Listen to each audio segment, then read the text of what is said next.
Bəli, anormal hal idi və indi də anormal haldır. Bilirsən nətəri? Yeri gəlmişkən deyim, mən tibb universitetində işləyirəm. Vicdanıma and olsun deyirəm mən sizə. Tibb universitetində müəllimlə tələbə arasında 1 manat rüşvət ola bilməz bugün. Amma əvvəllər bazar idi, açıq deyirəm sizə. O qədər dəqiq, o qədər gözəl. İndi tibb universitetinin rektoruna xahiş edirəm ki, keyfiyyətə fikir versin. Götürdüyü müəllimlərin savadına fikir verilsin. Müəllim çox savadlı olmalıdır, öyrətməlidir. Öyrətmən hər şeyi bilməlidir, öyrətməlidir. Sən onu tələbənin mənəviyyətinə də cavab verirsən. Sən o tələbə elə belə bir şey əzbər bilsin, getsin, öyrənsin deyil.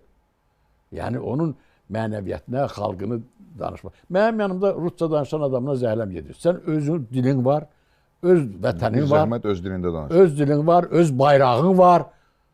Yəni biz bir bayraq altında birləşib və ölkə yaratmışıq, dövlət yaratmışıq. Onun da mən buradan deyirəm, hamıya deyirəm. Onun hamısı bütün ziyalılardan asıldı. Bizim ziyalılarımız açıq deyirəm, yalaq yalta oldular ay oğul. Bir it yalına hürdülər oğul. Satqın oldular oğul.